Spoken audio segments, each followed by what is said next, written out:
Viva Voz, com Vera Magalhães.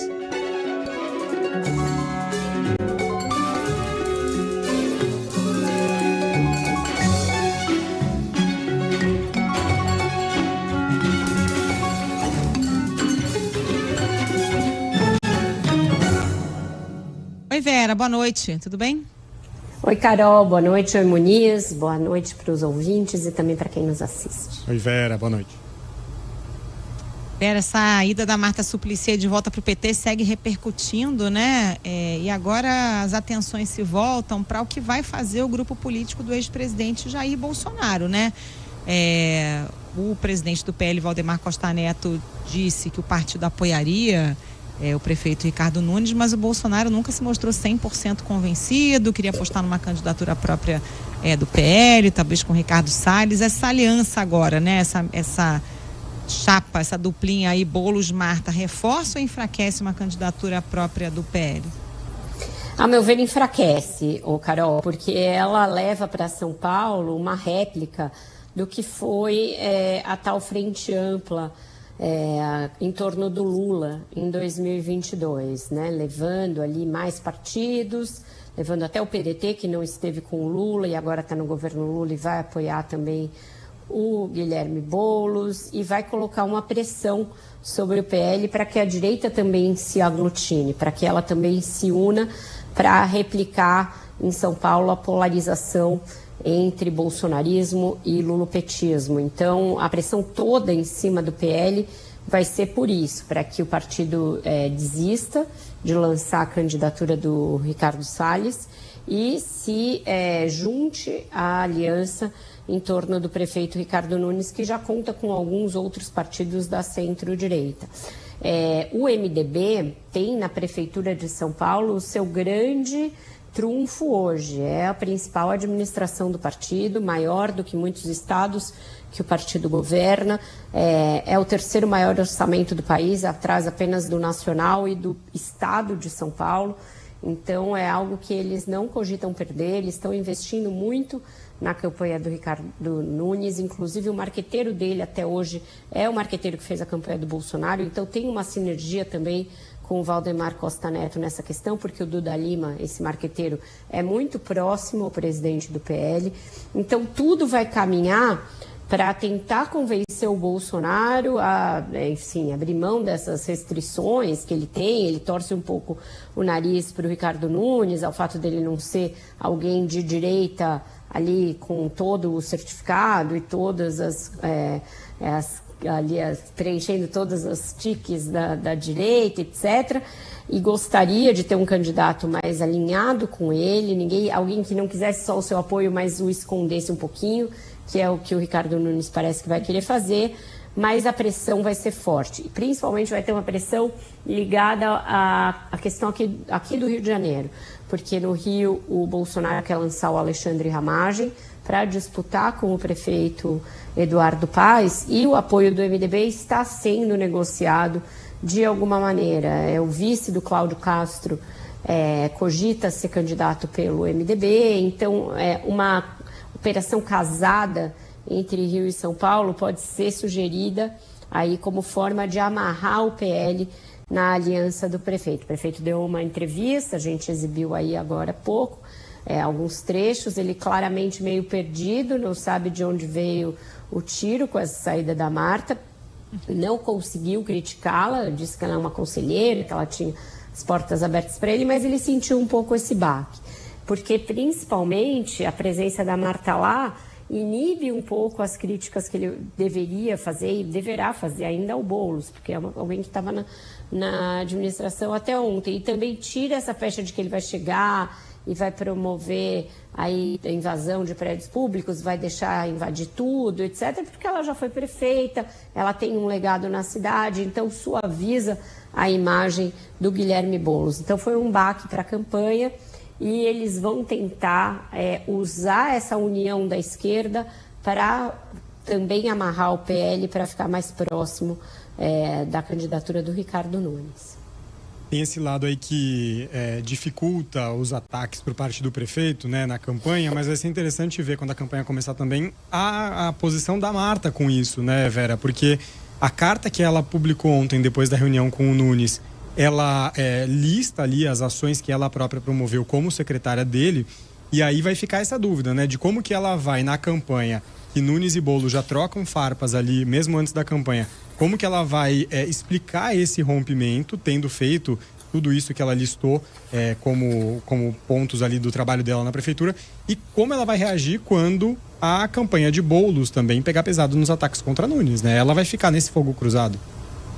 Tem um constrangimento já posto aí, Muniz, em relação a isso, porque a carta dela, ela lista programas, todos eles de cunho progressista, que ela implementou na Secretaria de Relações Internacionais. Então, ela fala transformou a cidade numa cidade em farol antirracista, fez 3 exposições da consciência negra, promoveu viradas daqueles objetivos do desenvolvimento sustentável da ONU.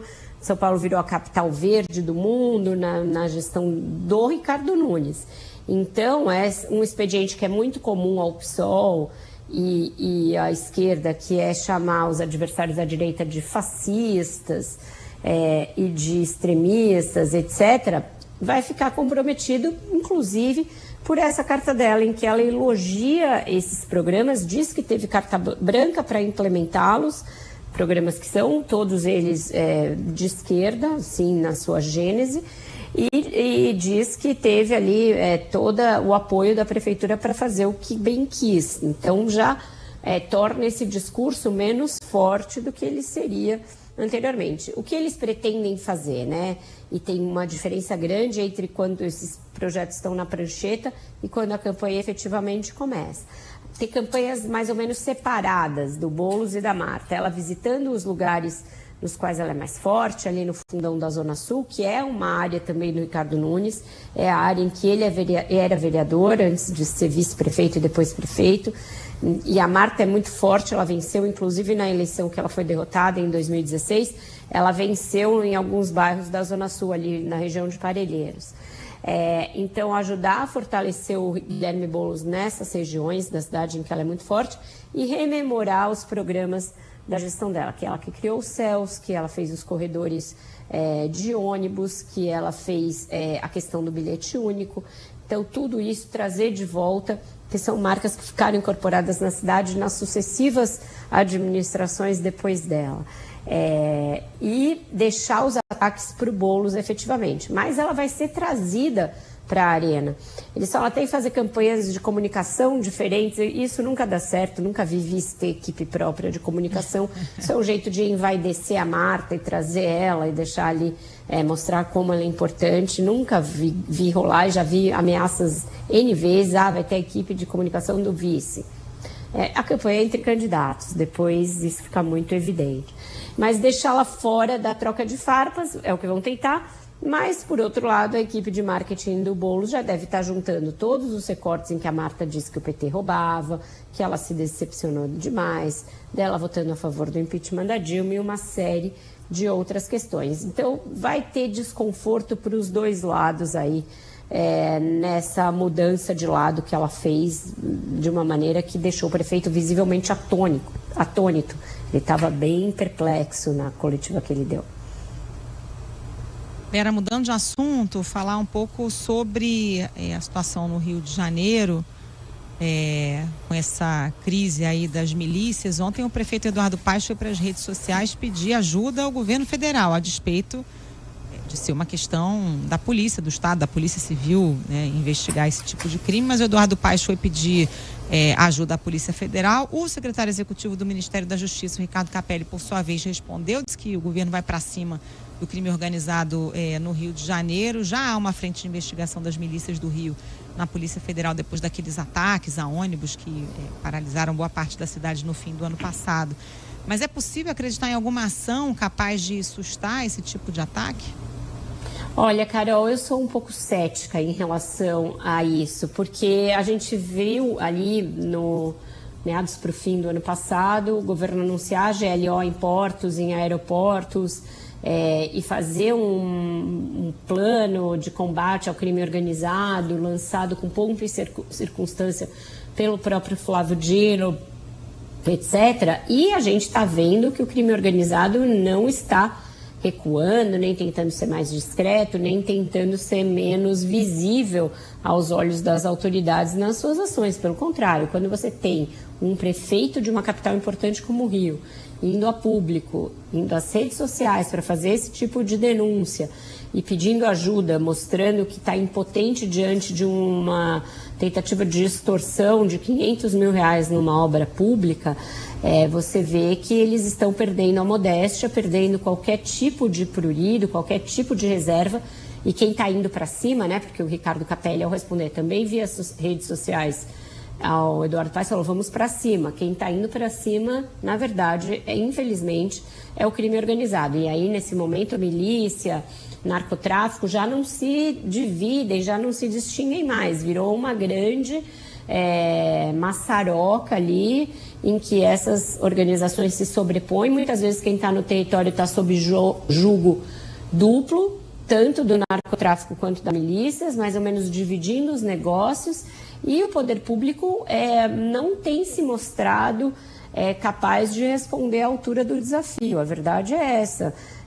Quando o prefeito fala em estado paralelo, quando o secretário executivo do Ministério da Justiça fala em estado paralelo, eles estão constatando uma realidade que é a realidade que as pessoas vivem no dia a dia, na cidade do Rio de Janeiro e nas cidades também da Baixada e aí da região metropolitana do Rio de Janeiro, que é o estado paralelo comandando a vida delas, o ir e vir, o transporte, o quanto você paga para ter serviços na sua casa, se você pode sair depois de um determinado horário ou não, e agora até se obras públicas podem ser realizadas ou não. Então, as coisas vão escalando sem que a gente tenha alguma medida de inteligência que estrangule financeiramente essas organizações, que prenda os cabeças sem que no dia seguinte eles se regenerem em outras lideranças que surgem automaticamente. Então é tudo muito complexo.